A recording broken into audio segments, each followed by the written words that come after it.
안녕하십니까. 안중근 목사입니다. 오늘은 사도행전 16장 25절에서 32절 말씀을 읽고 작성했던 설교 말씀을 나누려고 합니다. 제목은 자유와 기쁨을 얻는 길입니다. 먼저 본문을 읽어드리겠습니다. 한밤중에 바울과 실라가 기도하고 하나님을 찬송하며 죄수들이 듣더라. 이에 갑자기 큰 지진이 나서 옥터가 움직이고 문이 곧 다 열리며 모든 사람의 매인 것이 다 벗어진지라. 간수가 자다가 깨어 옥문들이 열린 것을 보고 죄수들이 도망한 줄 생각하고 칼을 빼어 자결하려 하거늘 바울이 크게 소리 질러 이르되 내 몸을 상하지 말라. 우리가 다 여기 있노라 하니 간수가 등불을 달라고 하며 뛰어 들어가 무서워 떨며 바울과 실라 앞에 엎드리고 그들을 데리고 나가 이르되 선생들이여 내가 어떻게 하여야 구원을 받으리까 하거늘 이르되 주 예수를 믿으라. 그리하면 너와 네 집이 구원을 받으리라 하고 주의 말씀을 그 사람과 그 집에 있는 모든 사람에게 전하더라. 오늘 본문 말씀을 보면 우리가 이해하기 힘든 점이 두 가지 있습니다. 첫째, 지진 후에 간수가 죄수들이 없어진 것을 보고 자결하려고 했다는 점이 이해하기 힘듭니다. 지진은 천재지변입니다.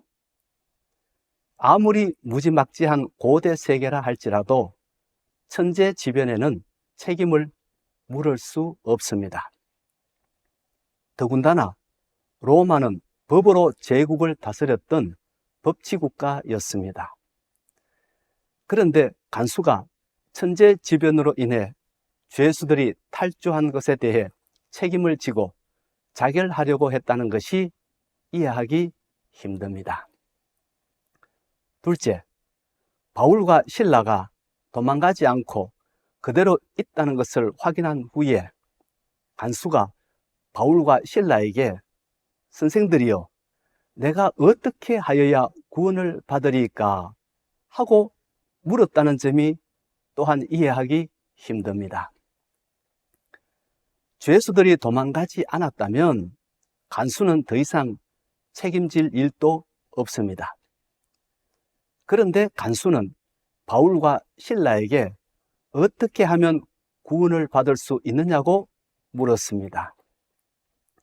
우리는 이것을 이해하기 힘듭니다. 바울과 실라는 붙잡혀 들어온 사람들입니다. 그들에게 무슨 권한이 있는 것도 아닙니다. 그런데 간수는 그들에게 구원의 길을 물었습니다. 어떻게 된 것일까요?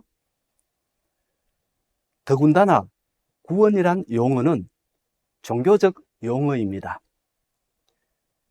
왜 지진이라고 하는 천재지변의 상황에서 감옥을 지키던 간수가 종교적인 구원의 길을 물었을까요? 우리는 지금까지 간수가 자결하려고 했던 이유를 죄수들의 탈옥에 대한 책임 때문이라고 생각했습니다. 아닙니다. 그것이 맞다면 간수는 더 이상 구원의 길을 물을 필요가 없었습니다.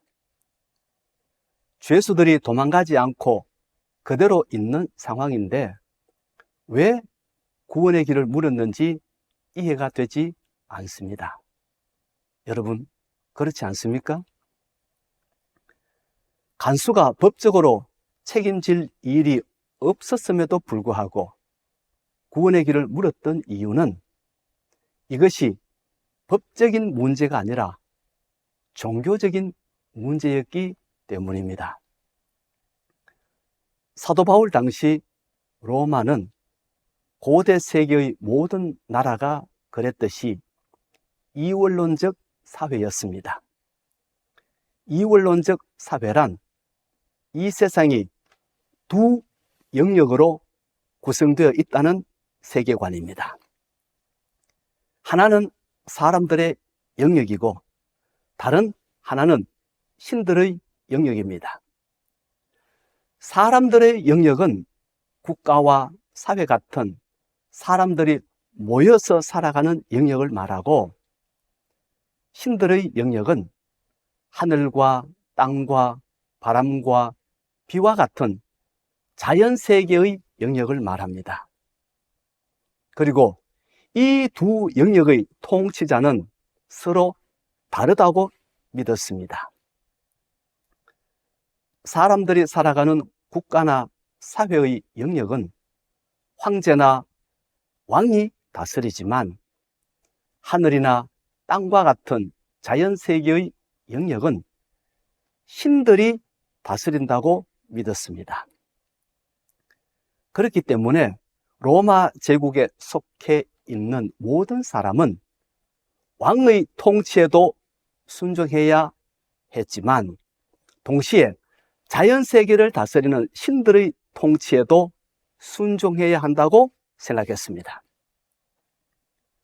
로마의 황제를 위해서 왕궁을 짓고 각종 세금을 바치고 다양한 법적 의무를 이행하며 살아야 하듯이, 신들을 위해서도 신전을 짓고 거기에서 제사를 올려드리고 여러 가지 예물을 바쳐야 한다고 생각했습니다.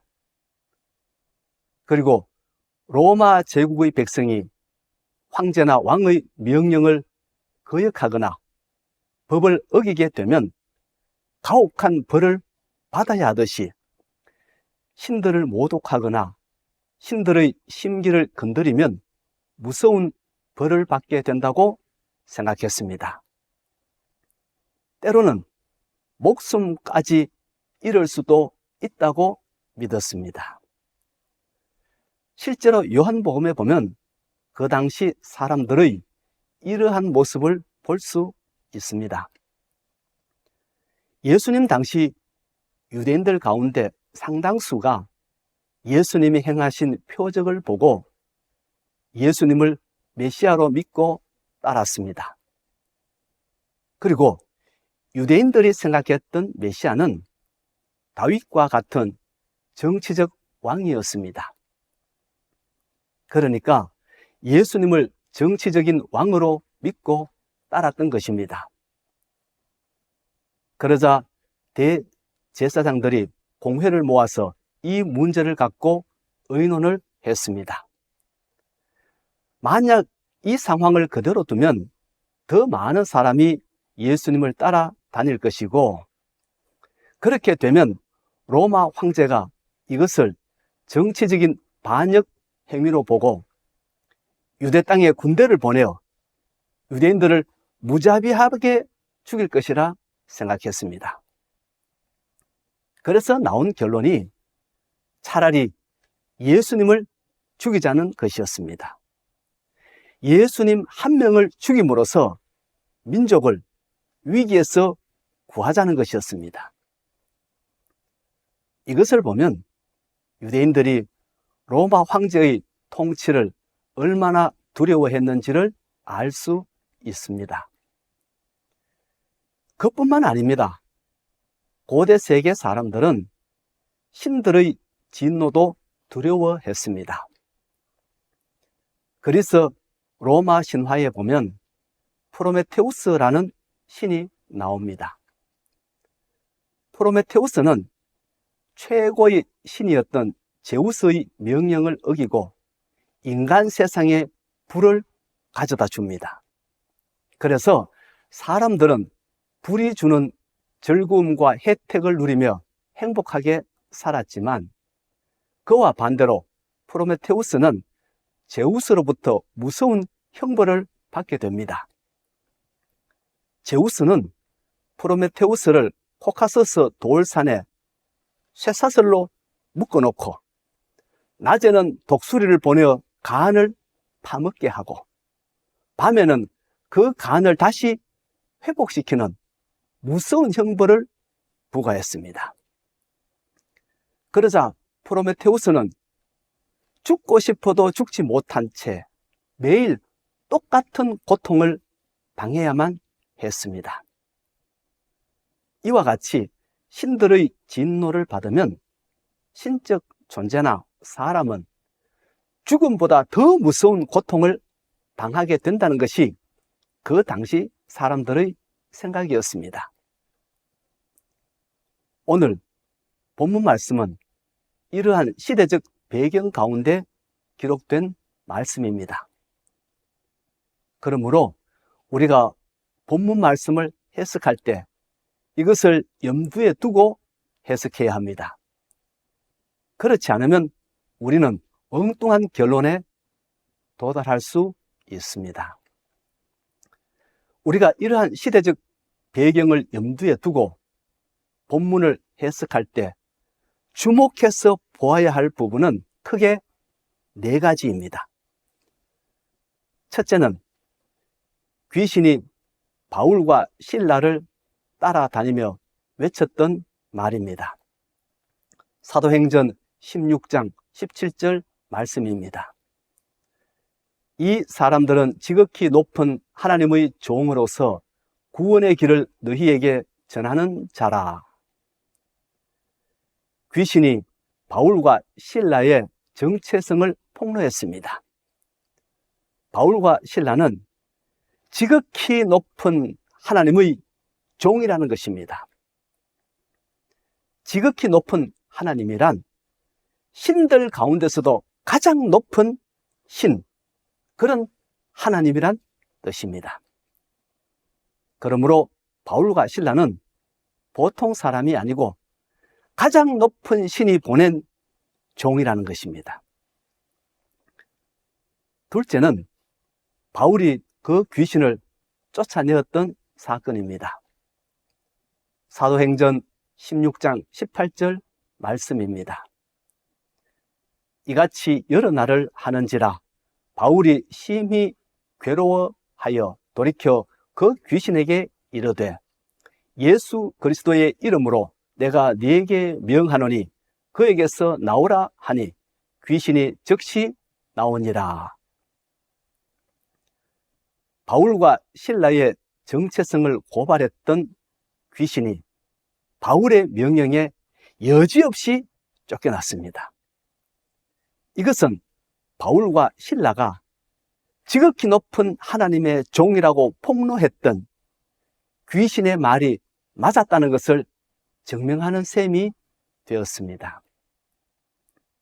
셋째는 바울과 실라를 매로 쳐서 감옥에 넣었던 사건입니다. 사도행전 16장 22절에서 24절 말씀입니다. 무리가 일제히 일어나 고발하니 상관들이 옷을 찢어 벗기고 매로 치라 하여 많이 친 후에 옥에 가두고 간수에게 명하여 든든히 지키라 하니 그가 이러한 명령을 받아 그들을 깊은 옥에 가두고 그 발을 착고에 든든히 채웠더니. 바울과 실라가 지극히 높은 하나님의 종임에도 불구하고 무지한 로마 관리들이 치안을 유지한다는 이유로 그 종들을 매로 매우 쳐서 감옥에 넣었습니다. 이것은 사람이 감당할 수 없는 큰 실수였습니다.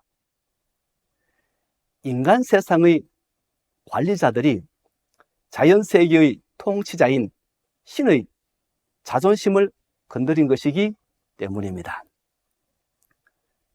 넷째는 한밤중에 지진이 일어난 사건입니다. 사도행전 16장 25절에서 26절 말씀입니다. 한밤중에 바울과 실라가 기도하고 하나님을 찬송하며 죄수들이 듣더라. 이에 갑자기 큰 지진이 나서 옥터가 움직이고 문이 곧 다 열리며 모든 사람의 매인 것이 다 벗어진지라. 지진은 로마 황제의 영역이 아니라 신의 영역입니다. 그런데 그 지진이 일어났습니다. 이것은 신의 진노로 받아들일 수밖에 없었습니다. 신의 종들이 잘못한 것도 없는데 매를 맞고 감옥에 갇혔으니 신이 진노하였을 것이라는 생각은 당연하였습니다. 감옥의 간수가 자결하려고 했던 이유가 바로 여기에 있습니다. 감옥의 간수는 지진을 통해 신의 진노를 보았기 때문입니다. 그리고 신이 진노한 것에 대해서는 자기도 일정 부분 책임이 있다고 생각했기 때문에 자결하려고 했던 것입니다. 그 모습을 본 바울이 이렇게 외쳤습니다. 잠깐, 너의 몸을 상하게 하지 말라. 우리가 다 여기 있노라. 그 소리를 듣고 간수가 깜짝 놀라 횃불을 들고 감옥 안으로 뛰어 들어갔습니다. 불을 비춰보니 바울과 실라가 도망가지 않고 그 자리에 있었습니다. 그 모습을 본 간수는 부들부들 떨며 바울과 실라 앞에 엎드렸습니다. 그리고 바울과 실라를 데리고 감옥에서 나와 이렇게 물었습니다. 선생들이여, 내가 어떻게 하여야 구원을 받으리까? 내가 어떻게 하여야 구원을 받으리까? 이 질문은 종교적인 질문입니다. 내가 어떻게 하여야 신의 진노에서 구원을 받을 수 있을까요? 하는 질문과 같습니다. 여러분, 왜 간수가 바울과 실라에게 종교적인 구원의 길을 물었을까요? 간수는 지금 이 사건을 법적인 사건이 아니라 종교적 사건으로 보았기 때문입니다. 법적인 사건으로 보았다면 그런 말을 할 필요가 없었습니다. 죄수들이 그대로 있는데 왜 그런 말을 했겠습니까? 그 질문에 바울과 실라는 이렇게 대답합니다. 주 예수를 믿으라. 그리하면 너와 네 집이 구원을 받으리라. 바울과 실라 역시 종교적인 대답을 합니다. 그러고 나서 바울과 실라는 그 간수와 그의 가족들에게 가서 복음을 전합니다. 그리고 그 간수와 그의 온 가족은 그 복음을 듣고 세례를 받습니다. 그러자 그 간수와 그의 온 가족은 말로 다 할 수 없는 기쁨을 얻게 되고 세상이 줄 수 없는 평안을 얻게 됩니다. 여러분, 참된 기쁨은 남이 나에게 주는 것이 아니라 우리를 옥죄고 있는 각종 매임에서 우리가 벗어날 때 찾아오는 것입니다.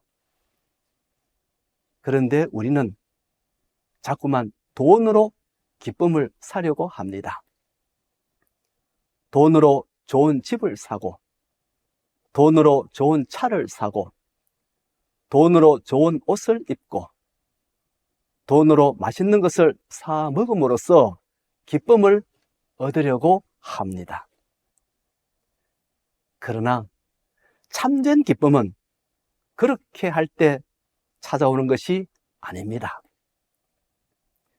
예수님이 우리를 어둠의 권세에서 해방시켜 주시고 잘못된 생각을 바로잡아 주시고 어두운 우리의 눈을 열어 빛과 사랑이 넘치는 새로운 세계를 보여주실 때 저절로 찾아오는 것입니다.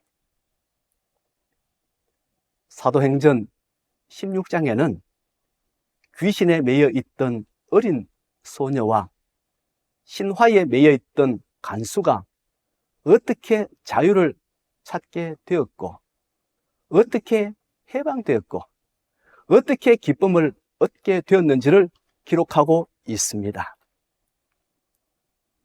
귀신에 매여 있던 어린 소녀는 그동안 귀신으로 인해 비참한 삶을 살아야 했고, 신화에 매여 있던 간수는 신들의 진노가 무서워 늘 불안과 두려움 속에서 살아야만 했습니다.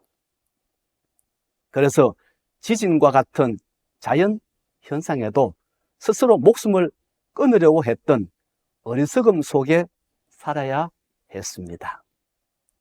이 얼마나 안타까운 모습입니까?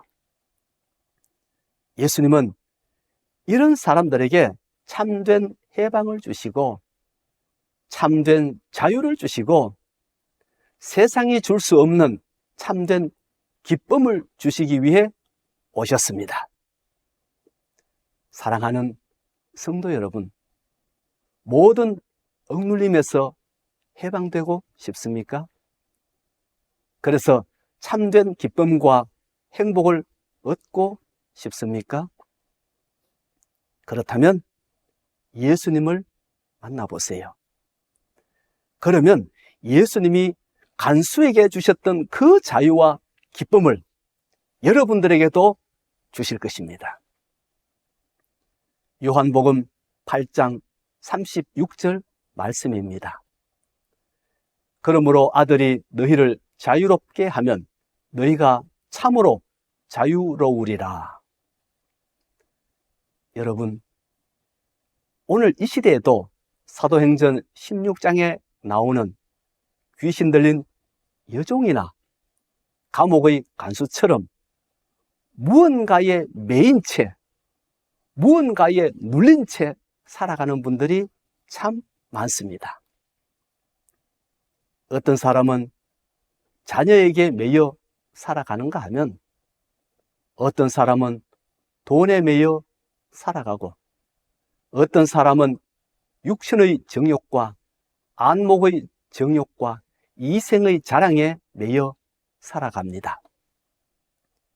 이것이 우리들의 불편한 현실입니다. 우리가 무언가에 매여 있는 한 참된 자유는 없습니다.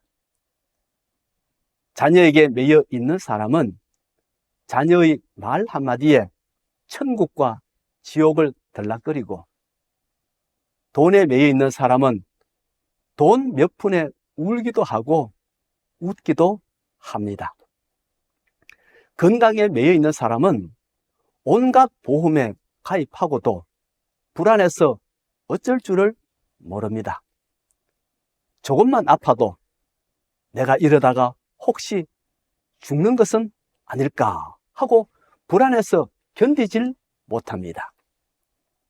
그래서 이 병은 저 병은 쫓아다닙니다. 그러다 보니 무언가에 매여 있는 사람에게는 평안과 기쁨이 없습니다. 그저 불안과 긴장과 두려움의 연속일 뿐입니다. 여러분, 사람들이 왜 우울증에 걸리고 왜 스스로 목숨을 끊습니까? 여러 가지 이유가 있겠지만 가장 중요한 이유는 허무에서 벗어나지 못하고 절망에서 벗어나지 못하기 때문입니다. 그러므로 인생의 참된 자유와 기쁨을 얻고 싶다면 우리를 가두고 있는 모든 어둠의 권세에서 해방되어야 합니다. 그러면 참된 자유와 기쁨을 얻을 수 있습니다. 그런데 그런 해방은 우리의 힘으로는 성취할 수 없습니다. 우리를 가두고 있는 모든 어둠의 권세는 우리 힘으로는 물리칠 수 없습니다. 오직 예수 그리스도의 능력과 권세로만 이길 수 있습니다. 그래서 예수님은 누가복음 4장 18절에서 19절 말씀에서 이렇게 말씀하셨습니다.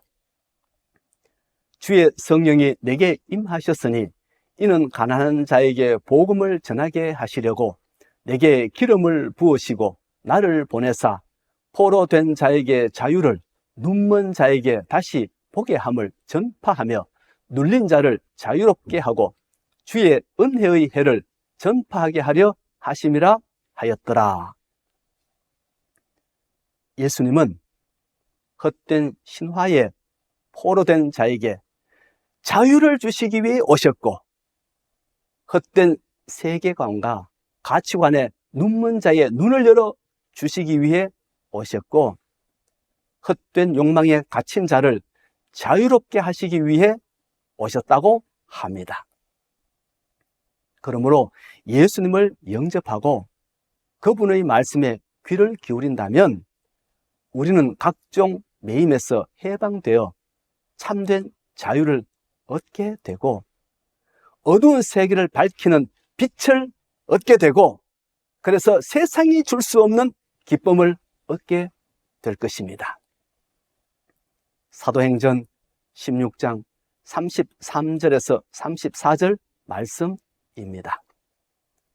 그 밤 그 시각에 간수가 그들을 데려다가 그 맞은 자리를 씻어주고 자기와 그 온 가족이 다 세례를 받은 후 그들을 데리고 자기 집에 올라가서 음식을 차려주고 그와 온 집안이 하나님을 믿음으로 크게 기뻐하니라.